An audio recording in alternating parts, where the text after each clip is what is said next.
संकट आने वाला है ऋषिवर? बताइए ना ऋषिवर। संकट किस पर होगा, यह सोचने के स्थान पर तुम्हें यह सोचना चाहिए इस संकट के अंत का उपाय क्या है।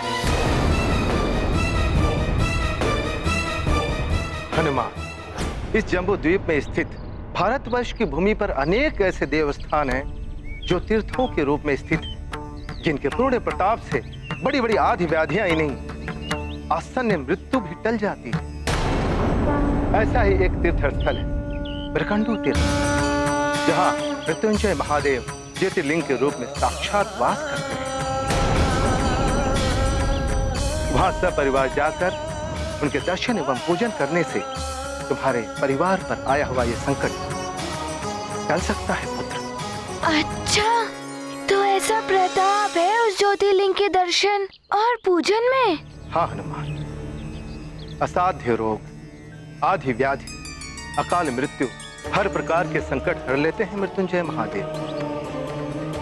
अच्छा, मृत्युंजय महादेव कैलाशवासी महादेव से भिन्न है तो वही महादेव पुत्र, किंतु कैलाश धाम हर भक्त तो नहीं जा सकता ना पुत्र। इसलिए उस स्थान पर महादेव अपनी सभी शक्तियों के साथ ज्योतिर्लिंग के रूप में स्थित है।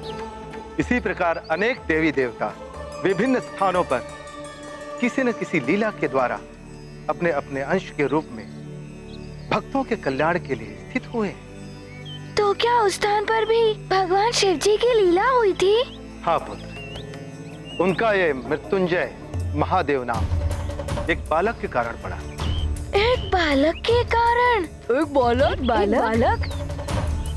ऋषिवर, आप मुझे उस बालक की कथा सुनाइए। कदाचित वो सुनने से मुझे कोई उचित मार्ग मिल जाए। अच्छा, सुनाता हूँ। आओ उस वृक्ष की ओर चलते हैं।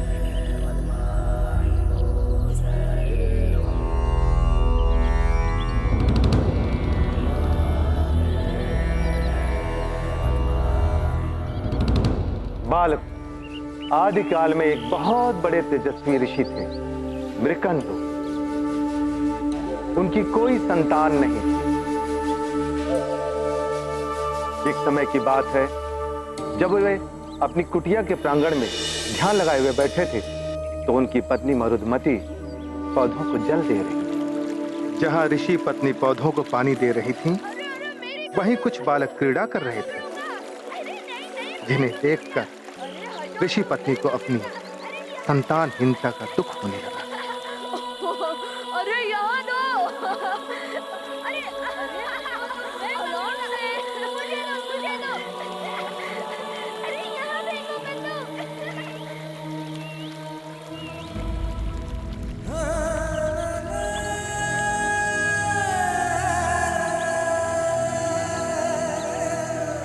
मरुदमती,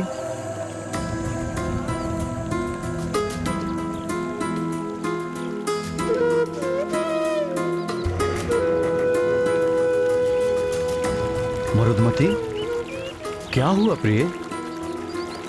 ये जल तो यूं ही व्यर्थ में बह रहा है।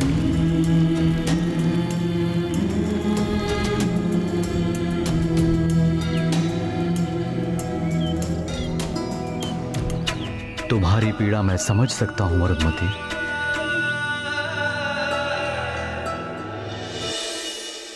हे प्रभु, उस व्यर्थ बहते हुए जल की भांति ही मेरा जीवन भी व्यर्थ ही निकला जा रहा है। हे देवेश्वर, व्यर्थ होता है वो पौधा जिसमें पुष्प ना खिले। कोई मोल नहीं ऐसे वृक्ष का जिसमें फल ना लगे। क्यों दिया आपने मुझे ऐसा व्यर्थ जीवन प्रभु? से तो अच्छा होता कि आपने मुझे ये जीवन ही नहीं दिया होता।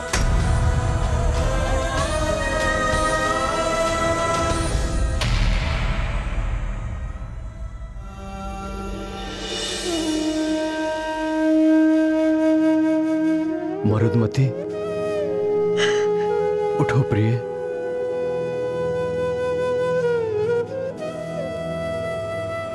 मरुदमती, दुखी मत हो प्रिय। देखना, उन क्रीड़ा कर रहे बालकों की भांति एक दिन हमारा भी बालक होगा जो तुम्हारे सोने आंचल को अपनी किलकारियों से भर देगा। कैसे होगा, कब होगा स्वामी? इतने वर्ष व्यतीत हो गए यही सुनते सुनते, अब तो आयु भी पार हो चली है। प्रिय, तुम देखना, ये महादेव ही हमारी बिगड़ी बनाएंगे। यदि ये चाहें तो मरुथल से भी जल निकाल दें, चट्टानों में भी पुष्प खिला दें। मुझे महादेव पर पूरा भरोसा है और तुमने भी तो पूर्ण श्रद्धा और भक्ति से इनकी पूजा की है। अब मैं इनकी प्रसन्नता के लिए घोर तप करूंगा।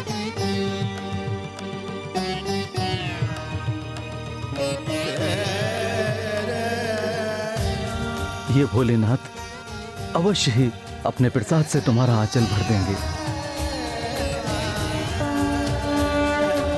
हाँ, मेरी माँ भी मुझे कभी कभी कहती है कि मैं भी भोले बाबा का ही प्रसाद हूँ।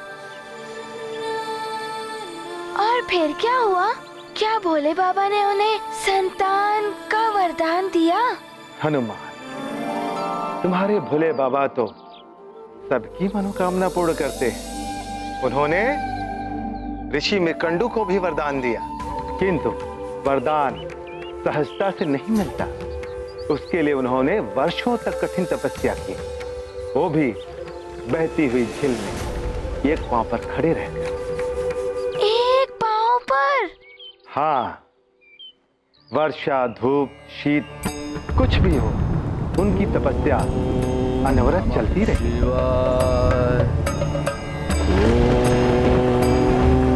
नमः शिवाय, ओम नमः शिवाय, ओम नमः शिवाय। दिन निकले, मास व्यतीत हुए, ऋतुएं परिवर्तित हुई, वर्षों की घोर तपस्या के पश्चात अंततः वो दिन भी आ गया जब उनकी तपस्या अपने चरमोत्कर्ष पर पहुंच गई।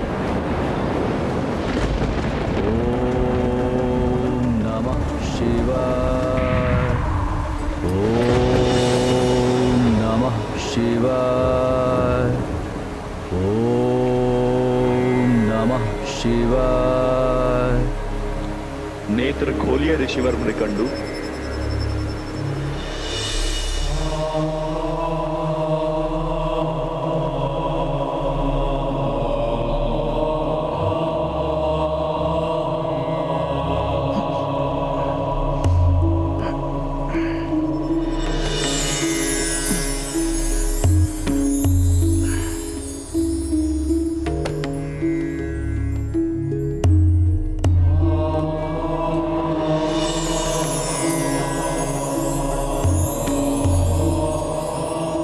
हे प्रभु भोलेनाथ, हे शिव शंकर, आज आपने सुन ही ली इस दीन की पुकार। प्रभु आपकी जय जयकार हो, आपकी जय जयकार हो दीनानाथ, आपकी जय जयकार हो।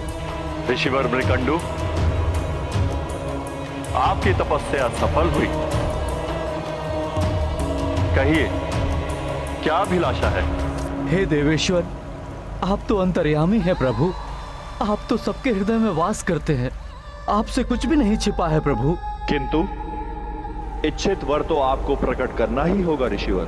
हे प्रभु, ना तो मुझे धन संपदा की इच्छा है और ना ही राजपाट की अभिलाषा, मात्र एक संतान का वरदान दे दीजिए प्रभु। ऋषिवर मृकंडू, आप संसार का कोई भी अन्य सुख मांग लीजिए, आपको प्राप्त हो जाएगा। किंतु आपके भाग्य में संतान का सुख नहीं है।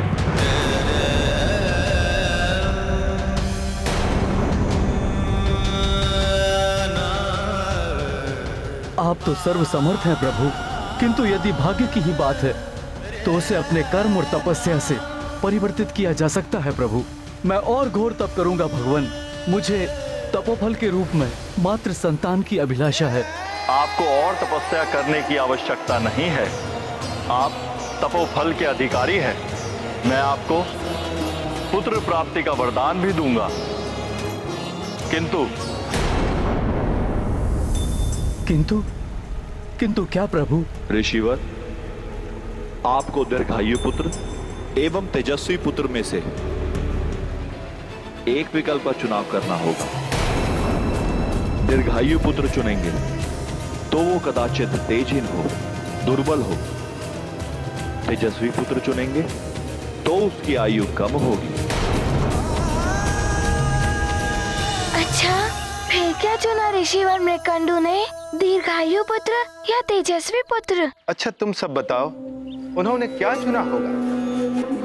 तेजस्वी पुत्र, जो विद्वान और अपने कर्मों से अपनी एवं अपने कुल की कीर्ति को बढ़ाए, जिस पर माता पिता को गर्व हो, या दीर्घायु पुत्र, जो बहुत लंबे समय तक जीवित तो रहे किंतु अयोग्य हो, दुर्बल हो? मैं बताता हूँ ऋषिवर, हर माता पिता अपने पुत्र को चिरंजीवी भवः का आशीर्वाद देते हैं। इसलिए उसने मुकंडू ऋषि ने उन्हें दीर्घायु पुत्र का ही आशीर्वाद दिया होगा। हाँ, चिरंजीवी भवः का आशीर्वाद देते हैं। तुम क्या सोच रहे हो हनुमान? मेरी माँ ने मुझे सदैव सीख दी है कि सत्कर्म और सद्गुणों से बड़ा और कुछ नहीं होता है। अपनी तेज और अपनी ऊर्जा से सबकी सहायता करो। मेरे पिताश्री ने भी मुझे सीख दी है कि भले ही पुष्प केवल एक दिन के लिए ही खिलता हो, किंतु वो अपनी सुगंध से सबको आनंदित कर देता है। अतः मुझे प्रतीत होता है कि स्वयं मृकंडू जी ने अवश्य तेजस्वी पुत्र की ही कामना की होगी।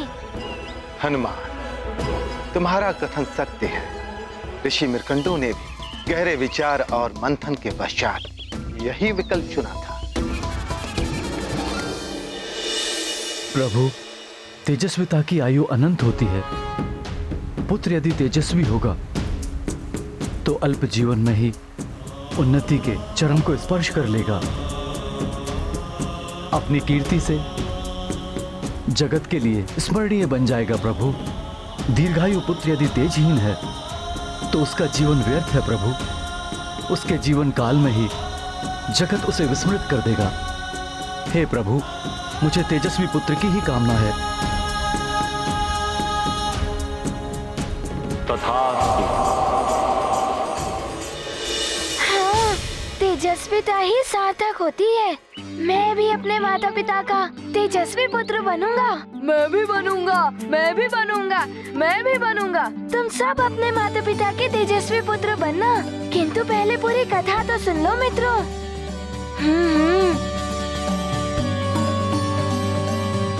फिर क्या हुआ ऋषिवर? फिर कुछ समय के पश्चात मृकंडू ऋषि एक पुत्र के पिता बन गए। उनकी पत्नी पुत्र को पाकर सारा दुख भुला बैठी। बड़े प्रेम से उन्होंने अपने पुत्र का नाम रखा मार्कंडेय। मार्कंडेय? हाँ, तेजस्वी पुत्र मार्कंडेय, जिसकी कुंडली बनाने के लिए स्वयं देवर्षि नारद पधारे थे।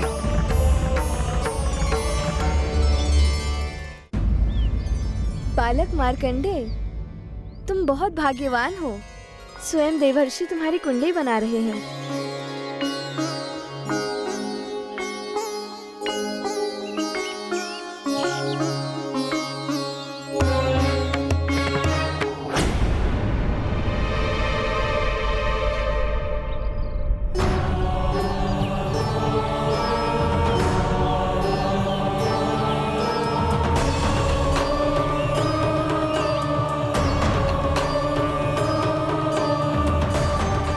ये हो गए शिशु के ग्रह गोचर।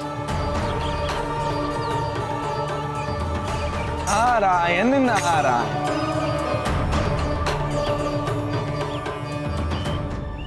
ऋषिवर मृकंडू, सूर्यदेव के समान तेजस्वी है आपका पुत्र मार्कंडेय।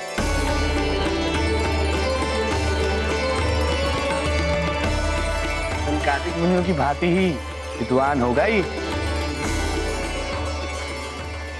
हाँ देवर्षि, इसका चौड़ा ललाट, इसकी उभरी हुई ये नासिका इसके तेजस्वी होने का प्रमाण है।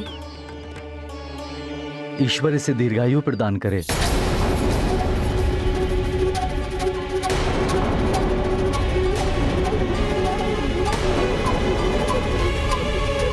देवर्षि,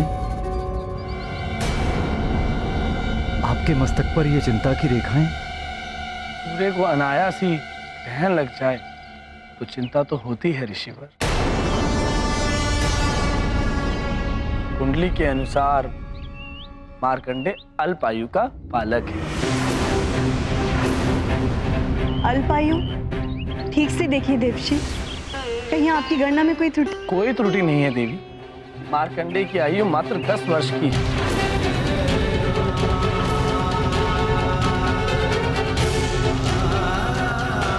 नहीं, महादेव ने स्वयं मुझे माता का सुख प्रदान किया है। वो इतनी शीघ्र मेरा आचरण सुना नहीं कर सकते। मेरे प्रभु इतने निष्ठुर नहीं हो सकते। महादेव इतने निष्ठुर नहीं है मरुदमती। हमारे भाग्य में तो संतान का सुख था ही नहीं। वो तो ईश्वर की कृपा है जो हमें ये आशीर्वाद प्रदान हुआ। किंतु क्या स्वामी? महादेव ने मुझसे कहा था दीर्घायु अथवा तेजस्वी पुत्र में से मुझे किसी एक को चुनना होगा, और मैंने तेजस्वी पुत्र को चुना।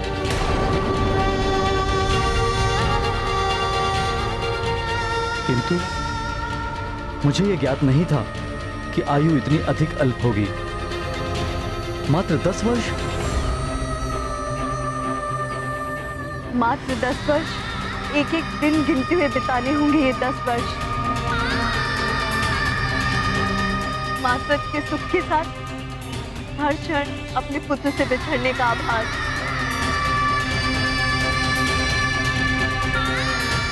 ये वरदान है या अभिशाप?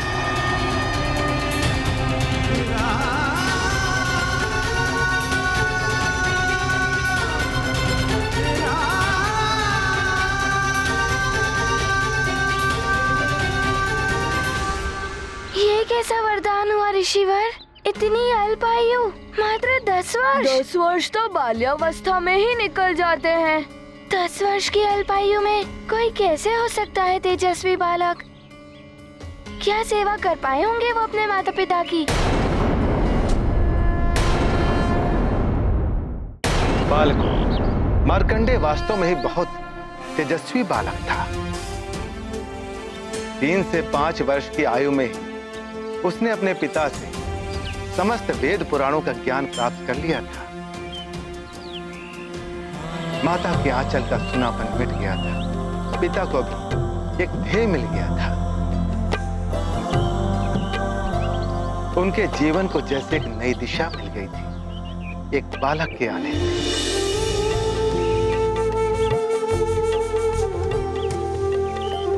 एक और मार्कंडे का ज्ञान दिन प्रतिदिन बढ़ता जा रहा था, तो वहीं दूसरी ओर उनकी माता मरुदमती की ममता भी पुत्र के लिए बढ़ती जा रही थी।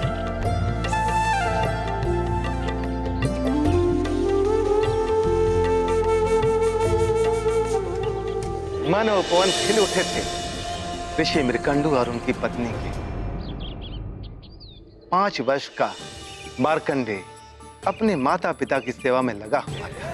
दौड़कर पुष्प लेकर आता पूजा के लिए, यज्ञ की वेदी सजाता, मां से पहले ही भागकर जल लेकर आता। अपनी माता पिता की सेवा में उसे बहुत आनंद आ रहा था।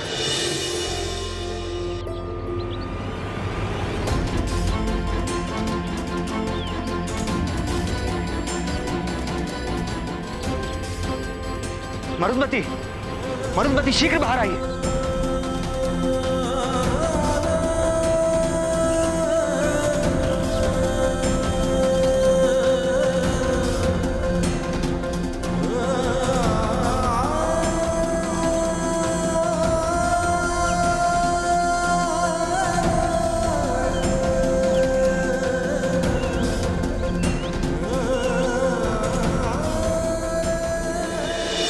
सत्य है ऋषिवर, अपने माता पिता की सेवा करने में तो मुझे भी बहुत आनंद आता है। हाँ ऋषिवर, फिर क्या किया उन्होंने? किंतु अब मार्कंडे जी के पास तो केवल 5 वर्ष बचे थे ऋषिवर। फिर क्या हुआ? बालकों, मनुष्य कभी क्रीड़ा में तो कभी धन संपदा अर्जित करने में आनंदित रहता है। भौतिक सुखों के पीछे वो भागते भागते सारा जीवन व्यतीत कर देता है और अंत में सुख और शांति के लिए मंदिर और तीर्थों को ढूंढता है, किंतु उसे इस सत्य का आभास नहीं होता कि उसका सबसे बड़ा मंदिर और सबसे बड़ा पावन तीर्थ उसके घर में ही है। और वो मंदिर, वो तीर्थ स्वयं उनके माता पिता है। हनुमान, माता पिता की सेवा करके जो आनंद मिलता है वो समस्त सुखों से बढ़कर तो है ही, साथ ही वह उस मनुष्य को मोक्ष का अधिकार दे देता है। आप सत्य कह रहे हैं। हाँ, ऋषिवर, आप सत्य कह रहे हैं। ऐसा ही सुख मार्कंडेय को भी मिल रहा था। माता पिता भी बहुत प्रसन्न थे, किंतु उनकी प्रसन्नता में कहीं न कहीं एक अदृश्य पीड़ा छुपी हुई थी जो उन्हें हर क्षण सताती रहती थी। समय अबाध गति से चलता रहता है।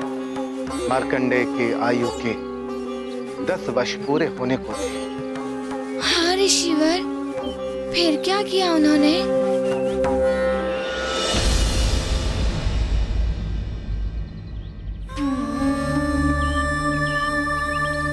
हे प्रभु, ऐसा तेजस्वी पुत्र प्रदान करके भी आपने इतना बड़ा दुख दे दिया हमें। चाहे तो मेरी आयु ले लीजिए महादेव, किंतु मेरे पुत्र को अधिक आयु प्रदान कर दीजिए। हरिओम। पिताश्री,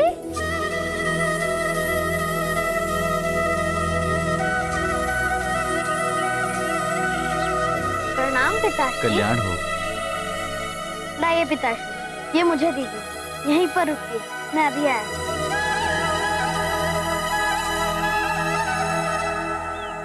माँ, पिताश्री आ गए।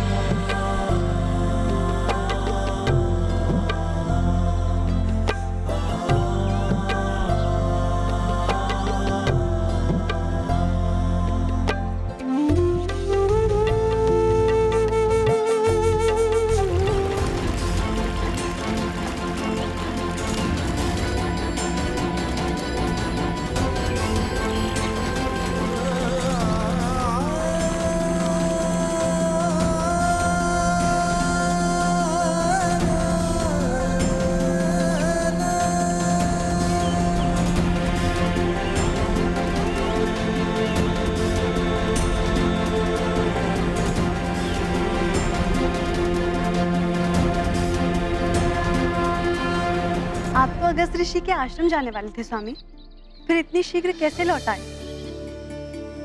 मार्ग में ऋषि व्योमकेश के शिष्यों ने बताया कि उनके गुरुदेव हमारी कुटिया में पधारने वाले हैं, सो मैं लौट आया।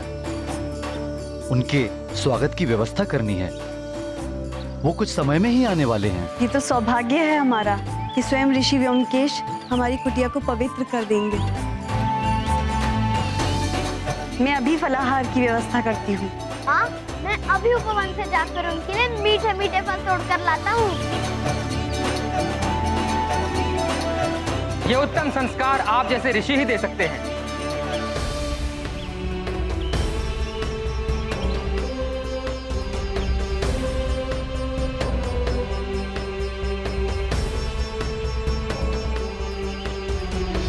प्रणाम ऋषिवर व्योमकेश। कल्याणावस्तु ऋषिवर मृकंडू। आपका हमारी कुटिया में स्वागत है महर्षि। हमारी कुटिया धन्य हो गई आपकी चरण धूलि से। बड़ा ही मेधावी पुत्र है आपका। उसका उन्नत ललाट, दर्प से दमकता मुखड़ा और विनम्रता से झुके नेत्र, आपके पुत्र ने मेरा मन मोह लिया ऋषि। ऋषिवर, मार्कंडेय को आगे की शिक्षा के लिए मेरे गुरुकुल में भेज दीजिए। मेरा सौभाग्य होगा कि ऐसा तेजस्वी शिष्य मेरा हो।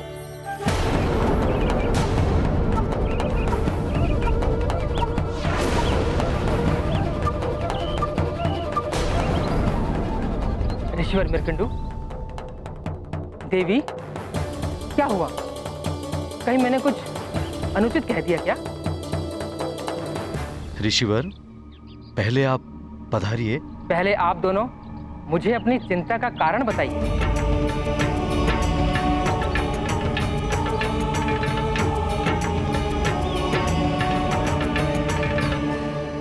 महर्षि, हमारे जीवन में सौभाग्य तो आया, किंतु दुर्भाग्य की काली छाया के साथ। आप जैसे महातपस्वी के वचनों में ऐसा नैराश्य। ऋषिवर, आशा ही तपस्वियों का आभूषण है, निराशा साधारण मनुष्यों के लिए है। किंतु आप। महर्षि, मैं एक पिता भी हूं, एक ऐसे पुत्र का पिता जिसका कि जीवन अंत होने वाला है। मात्र 10 वर्ष की आयु ही पाई है मेरे पुत्र ने। सिर्फ थोड़े से ही दिन शेष बचे हैं मेरे पुत्र के पास। 10 वर्षों से एक एक दिन, एक एक घड़ी गिन रही हूँ। हर क्षण देख रही हूँ कि मृत्यु शने शने मेरे पुत्र के निकट आ रही है। ऋषिवर,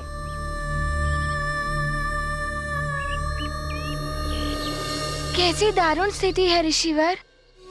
माता पिता के लिए इससे बड़ा दुख और क्या होगा कि वो अपने पुत्र की मृत्यु के एक एक क्षण की गणना करें। हाँ हनुमान, यदि माता पिता का वश चले तो वो अपनी आयु देकर भी अपने पुत्र को बचा लेते, किंतु काल के समक्ष सब विवश हो जाते हैं। काल को कौन रोक सकता है? काल किसी के रोके नहीं रोकता। शीघ्र ही वो दिन भी आ गया जिस दिन के स्मरण मात्र से ही उनके हृदय कंपित हो उठते थे।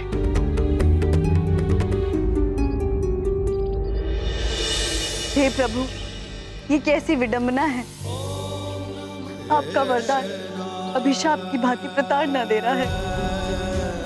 10 वर्ष हो गए हैं आज मेरे मार्कंडेय के जीवन का अंतिम दिवस है ये। हम दोनों की आयु ले लीजिए प्रभु, लेकिन मेरे पुत्र को जीवन दान दे दीजिए दाता। हम पर दया कीजिए प्रभु, मार्कंडेय की आयु में वृद्धि कर दीजिए।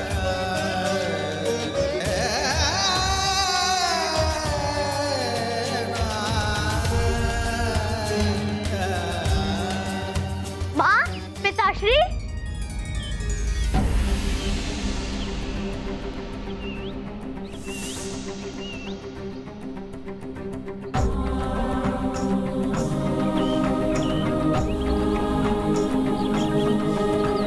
माँ, पिताश्री, मैं प्रातःकाल से ही आप दोनों का आशीर्वाद देने के लिए आपको ढूंढ रहा था, और आप दोनों यहाँ मंदिर में हैं।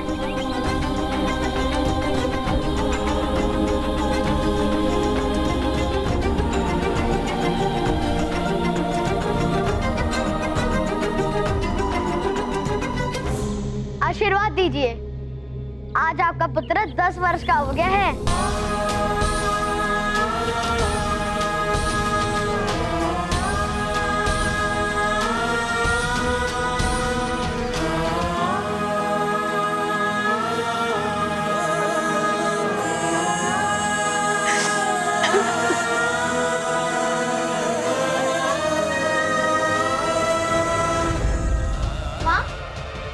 सदा प्रसन्न रहो पुत्र। माँ को क्या हो गया पिताश्री? कुछ नहीं पुत्र, प्रसन्नता से नेत्र भर आए होंगे।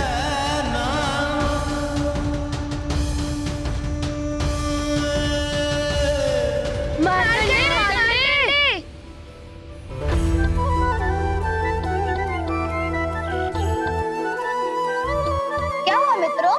ये बता रहा था कि आज तुम्हारा जन्म दिवस है। हाँ, आज मैं 10 वर्ष का हो गया हूँ। फिर तो कुछ आनंद उत्सव होना चाहिए, क्यों मित्रों? प्रणाम ऋषिवर। प्रणाम ऋषिवर। ऋषिवर, कुमार मार्कंडेय के 10 वर्ष पूर्ण होने के उपलक्ष्य में कुछ होम हवन होना चाहिए। हाँ हाँ, साथ में भोज, मिष्ठान आदि भी। ठीक है ना मार्कंडेय? कैसी विडंबना है ये, जन्म और मृत्यु दोनों एक साथ। क्या सोच रहे हैं ऋषिवर? आज तो हर्ष का दिवस है। हम सब मिलकर व्यवस्था का आरंभ करते हैं। आप पिताश्री, भोज की भी व्यवस्था कराइए। कैसे समझाऊं तुम्हें पुत्र, ये आनंद भोज होगा या तुम्हारा मृत्यु भोज? हाँ, हम सब आनंद उत्सव मनाएंगे क्योंकि आज मेरे पुत्र का जन्म दिवस है। मैं भोज के लिए सारे सामान की व्यवस्था करती हूँ। माँ, आपको खुश उठाने नहीं देगा आपका ये पुत्र। मैं करूंगा सारी व्यवस्था। पिताश्री, आप चिंता मत कीजिए, मैं शीघ्र ही भोज एवं हवन की सारी सामग्री जुटा लूंगा। चले मित्रों। हाँ, शीघ्र चलते हैं। व्यवस्था।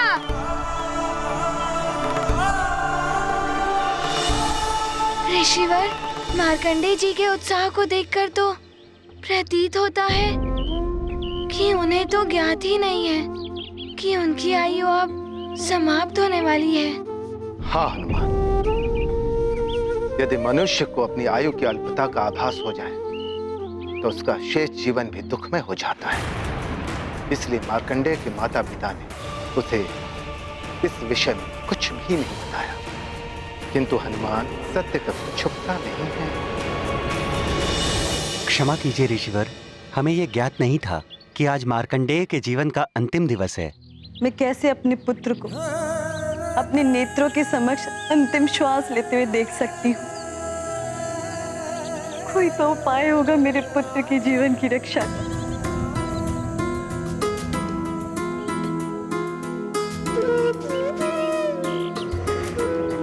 महादेव का कथन कभी असत्य नहीं हो सकता मरुदमती। कदाचित हमारे भाग में इतना ही साथ लिखा था हमारे पुत्र के साथ।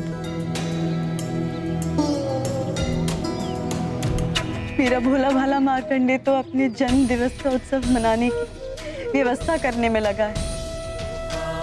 इस अबोध को तो ज्ञात ही नहीं कि आज का दिवस उसके जीवन का अंतिम दिवस है।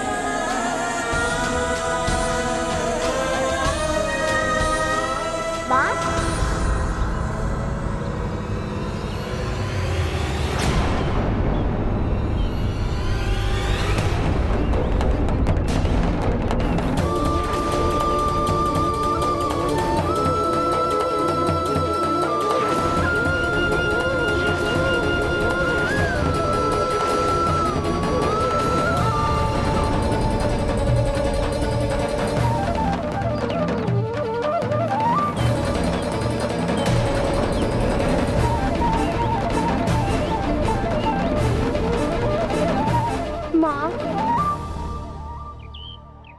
पिताश्री, ये सोचकर आप वर्षों से दुखी होते रहे होंगे। आपने मुझे इस तथ्य से पहले ही अवगत करा दिया होता तो आज ये दुख का क्षण आया ही नहीं होता। पिताश्री, आप ही ने सिखाया है कि कर्म से भाग्य की रेखाएं भी परिवर्तित हो जाती है। मैं भी कुछ अवश्य कर ही लेता। किंतु पुत्र, महादेव के कथन को तुम कैसे परिवर्तित कर पाते? मैं परिवर्तित करूंगा पिताश्री। इतनी शीघ्र कोई मेरे माता पिता से मुझे दूर नहीं कर सकता। अभी तो मुझे आपकी सेवा करनी है वर्षों तक। माँ, पिताश्री, मैं आप दोनों को वचन देता हूँ कि आपका पुत्र मार्कंडेय मृत्यु पर विजय प्राप्त करके ही लौटेगा। अपने भाग्य को परिवर्तित करेगा।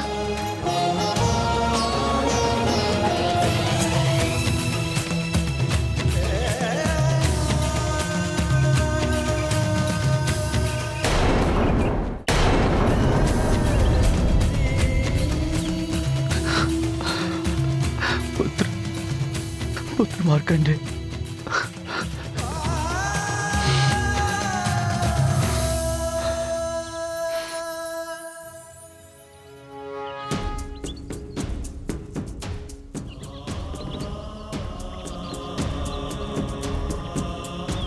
आशीर्वाद दीजिए। हमारा आशीर्वाद तो सदैव तुम्हारे साथ है पुत्र।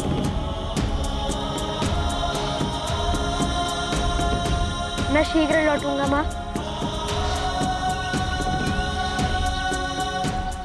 मार्कंडे! फिर क्या मार्कंडे जी अपने भाग्य को बदल पाए? क्या उनके माता पिता को दिया हुआ वचन पूर्ण हो पाया था या नहीं? मार्कंडेय ने अपने माता पिता को वचन तो दे दिया था, किंतु उन्हें स्वयं ज्ञात नहीं था कि वो उस वचन को पूर्ण कैसे करेंगे। हाँ ऋषिवर, फिर क्या किया उन्होंने? हाँ ऋषिवर, बताइए ना फिर क्या हुआ था? ऋषिवर बताइए ना फिर क्या? बस दुखी हृदय लेकर बालक मार्कंडेय निकल पड़ा वन की ओर।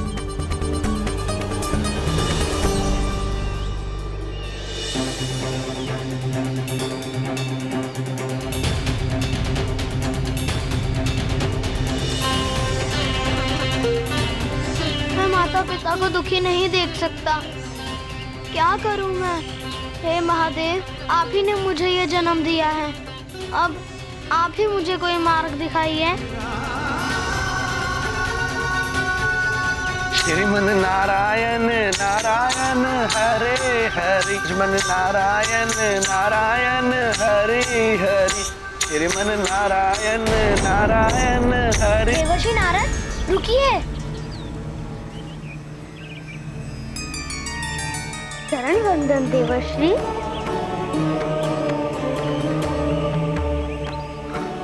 आयुष्मान भव। क्षमा चाहता हूँ, किंतु आपका ये आशीष मिथ्या जाने वाला है। आशीष मिथ्या अर्थात? कदाचित आपने मुझे पहचाना नहीं। मैं मार्कंडेय हूँ, मृकंडू ऋषि का पुत्र। पिताश्री ने बताया था कि आपने मेरी जन्म कुंडली बनाई थी। हाँ पुत्र, तुम्हारी कुंडली में अल्प आयु का योग था। कदाचित 10 वर्ष पूरे हो रहे हैं। हाँ देवर्षि, आज मेरे जीवन का अंतिम दिवस है। किंतु पुत्र, मेरे मुख से तो तुम्हारे लिए आशीष निकल चुका है। तो आप ही मेरा मार्गदर्शन कीजिए। मैंने माँ और पिताश्री को वचन दिया है कि मैं मृत्यु पर विजय प्राप्त करके ही लौटूंगा। उनकी सेवा करने के लिए मुझे जीवन के कुछ और वर्ष चाहिए। मार्कंडेय पुत्र, यूं तो काल का नियम बहुत कठोर है, इसे कोई परिवर्तित नहीं कर सकता। पुत्र मार्कंडेय, एक उपाय है। तो शीघ्र बताइए देवर्षि। मेरे माता पिता का दुख दूर करने के लिए मैं कुछ भी करूंगा। पुत्र मार्कंडेय, भगवान महादेव की कृपा से तुम्हारा जन्म हुआ है। वे आशुतोष एवं ओढ़रदानी हैं। यदि पुत्र तुम मेरे बताए हुए मंत्र से उन आशुतोष महादेव की आराधना करके उन्हें प्रसन्न कर लोगे, तो वे तुम्हें जीवन दान दे सकते हैं। आप मुझे मंत्र प्रदान कीजिए देवर्षि। मैं प्राण प्रेम से भगवान आशुतोष को प्रसन्न करूंगा। किंतु पुत्र, यदि तुम भगवान शिव की कृपा अल्प समय में ही चाहते हो, तो तुम उनके परम प्रिय धाम कैलाश क्षेत्र में जाकर उनकी आराधना करो। शीघ्र प्रसन्न हो जाएंगे भगवान आशुतोष। नारायण नारायण। अब मंत्र सुनो। ओम त्र्यंबकम यजामहे सुगंधि पुष्टि वर्धनम उर्वारुकमय बंधनान मृत्योर्मोक्षे मामृतात्।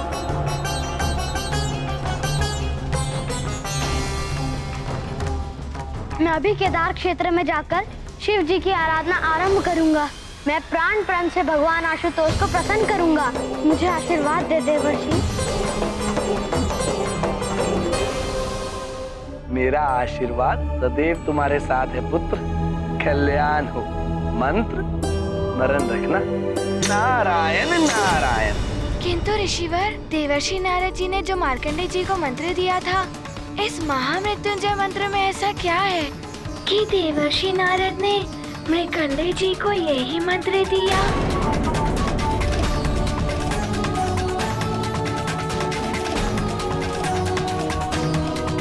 आशुतोष महादेव, ये क्या?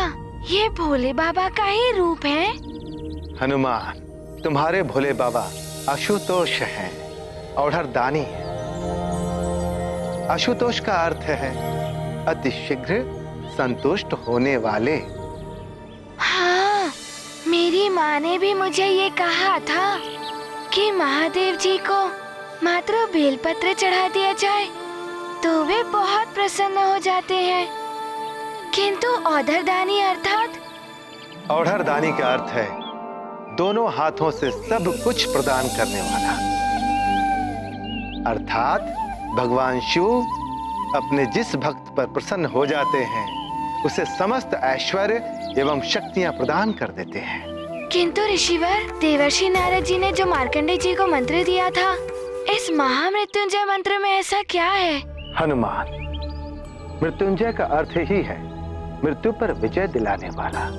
इस मंत्र का स्मरण मात्र से ही अकाल मृत्यु का भय दूर हो जाता है, इसलिए इसे मृत्युंजय मंत्र कहते हैं। ओम त्र्यंबकम यजामहे सुगंधिम पुष्टिवर्धनम उर्वारुकमिव बंधनान मृत्युर्मुक्षयमामृतात्।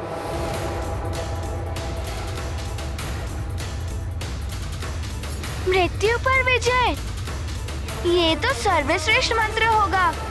ऋषिवर, आप इस मंत्र के बारे में विस्तार से बताइए और हनुमान की जिज्ञासा शांत कीजिए। अवश्य। इस मंत्र में 33 अक्षर हैं। 35 अक्षर? हाँ, बाल को, अक्षर को ब्रह्म माना गया है। हाँ ऋषिवर, मुझे स्मरण है। माँ ने मुझे बताया था अक्षर ब्रह्म के बारे में, जब मुझे सर्वप्रथम ओम लिखना सिखाया था माँ ने। ओम ही ब्रह्मनाद है, इसी से यह सारा संसार बना है। बालकों, इस मंत्र के 33 अक्षर 33 ब्रह्म अर्थात 33 देवताओं के प्रतीक हैं। मारुति उत्सुक शिव संज्ञान, चाहे आशुतोष का ज्ञान। शीघ्र तुष्ट जो आशुतोष वो, अवधर दानी शिव निर्दोष वो। मुनि मतंग समझाते उनको, ज्ञान समुद्र कहे जग जिनको। महामृत्युंजय महिमा न्यारी, हनुमत मन सब संशय हारे। गाथा महाबली हनुमत की, रुचिकर लीला राम भगत की। जय जय जय रघुनंदन राम, जय जय जय महाबली हनुमान। किंतु ऋषिवर, किंतु इसे मृत्यु पर विजय कैसे संभव होती है? हनुमान, इस मंत्र के उच्चारण के साथ ही उस समस्त 33 ब्रह्मा अदृश्य रूप में भक्त की रक्षा करने के लिए तत्पर हो उठते हैं। यह तुम्हें आगे की कथा सुनने के पश्चात ज्ञात हो जाएगा। बालकों, अब आगे की कथा ध्यान से सुनो। देवर्षि नारद के अंतर्ध्यान होते ही मार्कंडेय जा पहुंचा केदार क्षेत्र। वहां उसने अपने हाथों से शिवलिंग का निर्माण करके उसने भगवान शिव की आराधना आरंभ कर दी। ओम त्र्यंबकम यजामहे सुगंधिम पुष्टिवर्धनम उर्वारुकमिव बंधनान् मृत्युर्मुक्षयमामृतात्। किंतु ऋषिवर, मार्कंडेय जी के तो जीवन का अंतिम दिवस था, फिर उन्होंने कितने दिनों तक आराधना की? हनुमान, आराधना के लिए कोई समय सीमा नहीं होती है। आराधना में भक्ति, श्रद्धा एवं समर्पण की गहराई पर ही मंत्र की सफलता निर्भर करती है। मार्कंडेय ने अविलंब मंत्र का जाप आरंभ कर दिया। ओम त्र्यंबकम यजामहे सुगन्धिं पुष्टिवर्धनम् उर्वारुकमिव वन्दनान् मृत्युमोक्षीयमामृतात् ॐ त्र्यम्बकं यजामहे सुगन्धिं पुष्टिवर्धनम् उर्वारुकमिव वन्दनान् मृत्युमोक्षीयमामृतात्। तो क्या सत्य में मार्कंडे जी की ओर भाग बढ़ रहा था? हाँ हनुमान, मार्कंडेय का जाप आरंभ हुआ ही था कि उसका अंत काल बाघ का रूप लेकर मार्कंडेय की ओर बढ़ने लगा। ॐ त्र्यम्बकं यजामहे सुगन्धिं पुष्टिवर्धनम् उर्वारुकमिव वन्दनान् यजामहे सुगन्धिं पुष्टिवर्धनम् ॐ त्र्यम्बकं यजामहे सुगन्धिं पुष्टिवर्धनम् उर्वारुकमिव वन्दनान् मृत्युमोक्षीयमामृतात् मृत्युमोक्षीयमामृतात् ॐ त्र्यम्बकं यजामहे सुगन्धिं पुष्टिवर्धनम् उर्वारुकमिव वन्दनान् मृत्युमोक्षीयमामृतात् ॐ त्र्यम्बकं यजामहे सुगन्धिं पुष्टिवर्धनम् मृत्युमोक्षीयमामृतात् ॐ त्र्यम्बकं यजामहे सुगन्धिं पुष्टिवर्धनम्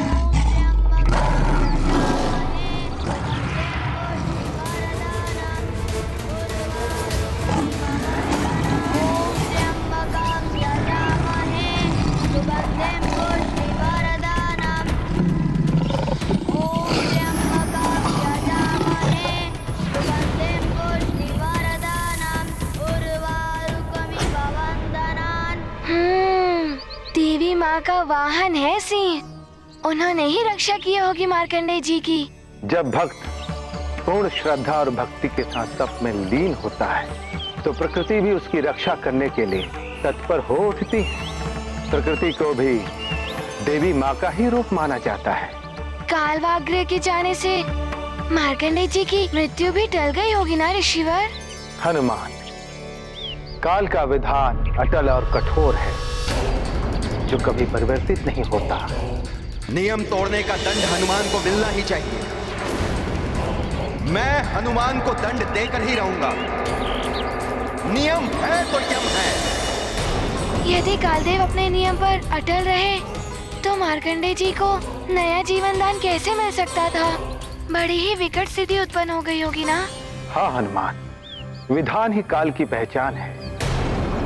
यम के नियम जितने कठोर हैं उतनी ही कठोरता से पालन करवाते हैं कालदेव। इसलिए उन्होंने मार्कंडेय के पास स्वयं ही जाकर उसके प्राण हरने का निर्णय ले लिया। कालदेव निरंतर प्रयास कर रहे थे और उधर मार्कंडेय इन सब से अनभिज्ञ मंत्र जाप में इतना लीन हो गया था कि उसको स्वयं की सुध-बुध नहीं थी। यहाँ तक कि पतझड़ के सूखे पत्ते उसे ढकने लगे थे।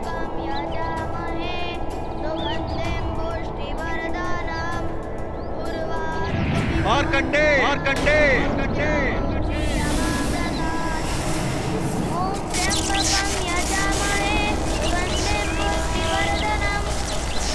बालक मार्कंडेय, तुम्हारे मृत्यु का समय आ गया है। मेरा मृत्यु पाश इसी क्षण तुम्हारे प्राण हर लेगा।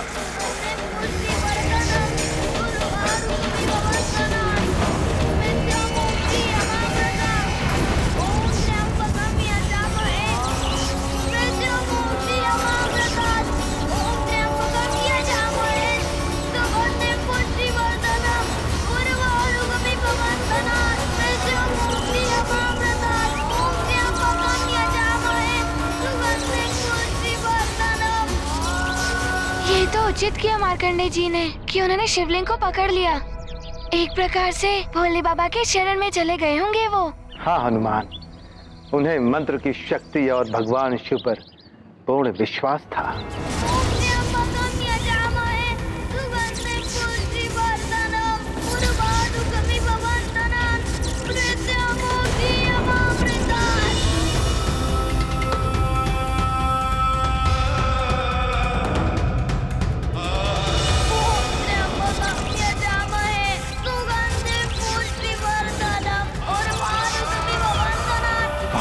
वीरता का कोई अर्थ नहीं है काल के समक्ष।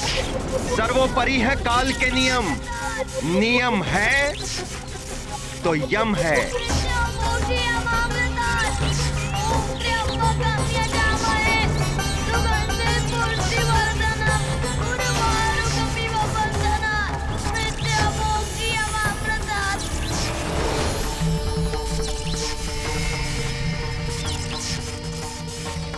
महादेव, ये तो महादेव है। अब तो मेरा महादेव है मेरे साथ। ओम त्र्यंबकम यजामहे सुगंधिं पुष्टिवर्धनम् उर्वारुकमिव बन्धनात् मृत्युमुक्षीयमामृतात्। मार्कंडेय, ओम त्र्यंबकम यजामहे।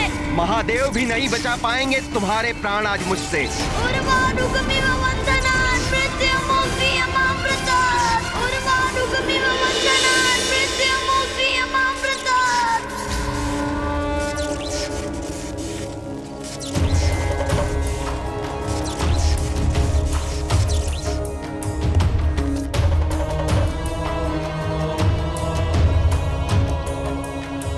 प्रणाम महादेव।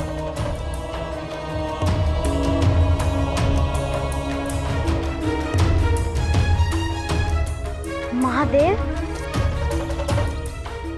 आप तक मेरी करुण पुकार पहुंच ही गई। कोटि कोटि प्रणाम शिव शंकर।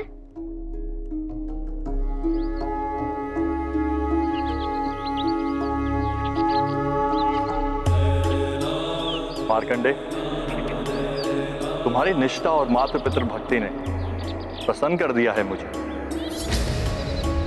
पुत्र, मांगो, क्या वर चाहिए तुम? महादेव, आपके दर्शन हो गए, मेरा जीवन धन्य हो गया। मुझे अपने लिए कुछ नहीं चाहिए, बस मेरे माता पिता की सेवा कर सके, इतना ही और जीवन चाहिए मुझे। मेरी अल्पायु के बारे में सोच सोच कर वर्षों से दुख उठा रहे हैं। बस उनका ये दुख दूर हो जाए, इतनी ही अभिलाषा है मेरी। तो तुम मात्र अपने माता पिता की सेवा के लिए और जीवन चाहते हो?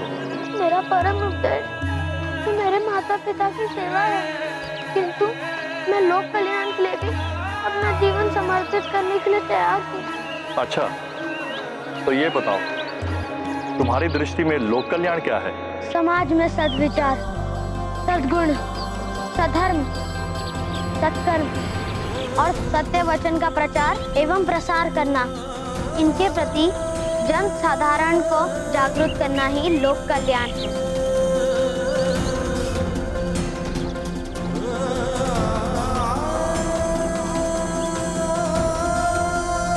मार्कंडे, तुम्हारी तेजस्विता ने तुम्हें इस युग दृष्टा मंत्र का नियामक बना दिया। मैं तुम्हें दीर्घायु होने का वरदान देता हूं।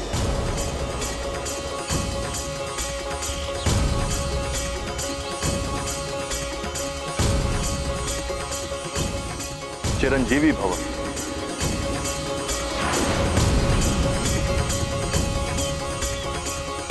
ये क्या किया आपने महादेव? ये असंभव है।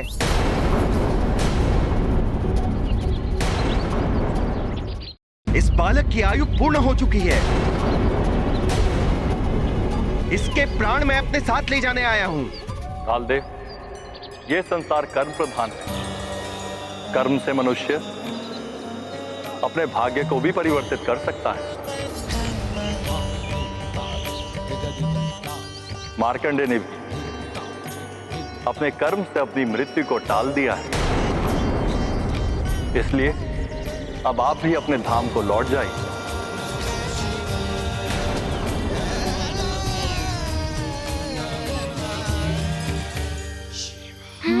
तेजस्विता की ही विजय हुई। अंत में मार्कंडे जी ने वरदान पा ही लिया। फिर तो महादेव के कहने पर कालदेव अपने धाम को लौट गए होंगे ना? नहीं हनुमान, कालदेव नहीं लौटे।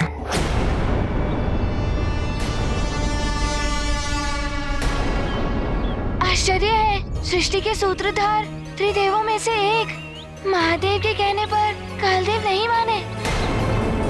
फिर क्या किया कालदेव ने? कालदेव अपने नियम से बंधे हुए थे। उन्होंने कहा, क्षमा करे भगवान, किंतु आप ही ने मुझे काल व्यवस्था सौंपी है। आयु पूर्ण होने पर आत्मा को ले जाकर उसे कर्म फल प्रदान करना ही मेरा धर्म है। इस बालक की आयु पूर्ण हो चुकी है, अब मुझे उसकी आत्मा ले जानी होगी। मुझे मेरा धर्म निभाने दे प्रभु। कालदेव, सत्कर्म सब धर्मों से ऊपर है। जगत के हित के लिए सत्कर्म को प्रधानता देना मेरा ही नहीं, आपका भी कर्तव्य है। अतः अब आप ये धर्म हट त्याग कर मार्कंडेय को आशीर्वाद प्रदान करें और काल लोक लौट जाएं।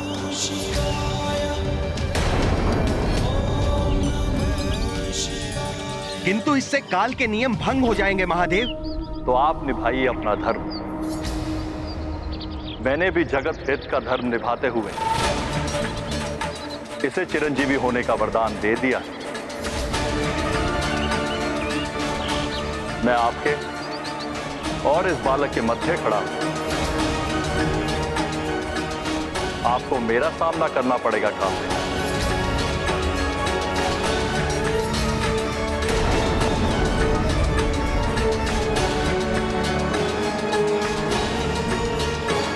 जैसी आपकी आज्ञा प्रभु। मैं नियमों से बंधा हुआ हूं।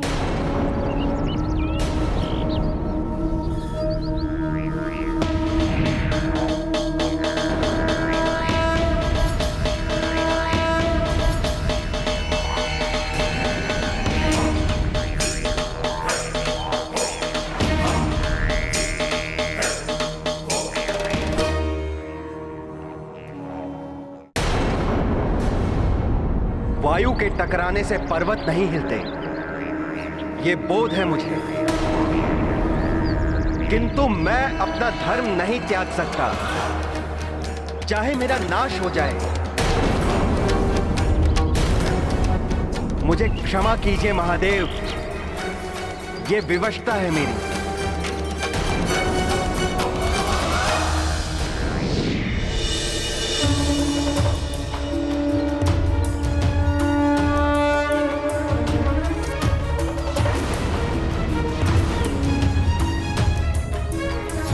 मार्कंडेय, पुत्र मार्कंडेय।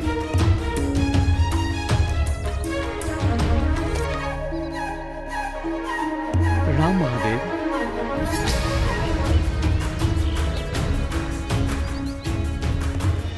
नारायण नारायण।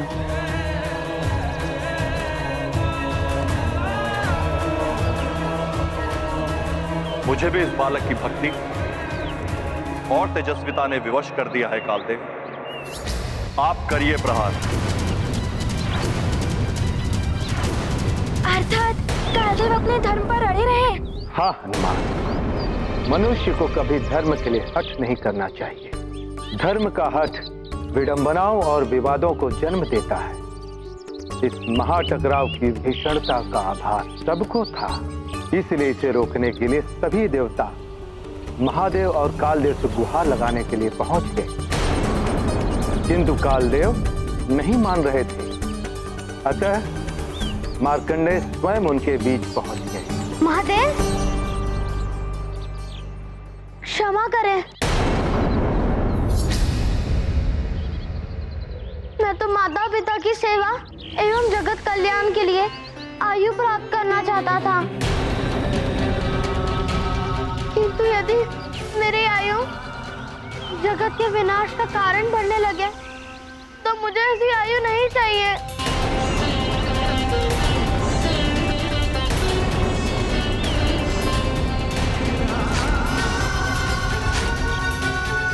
एक और महादेव, दूसरी ओर कालदेव, दोनों के विकराल शक्तियों के मध्य आकर कहीं मार्कंडेय जी ने कोई भूल तो नहीं कर दी। राम भक्त महाबली हनुमान को जानना हो तो चैनल को सब्सक्राइब करें और बेल आइकॉन दबाना न भूलें।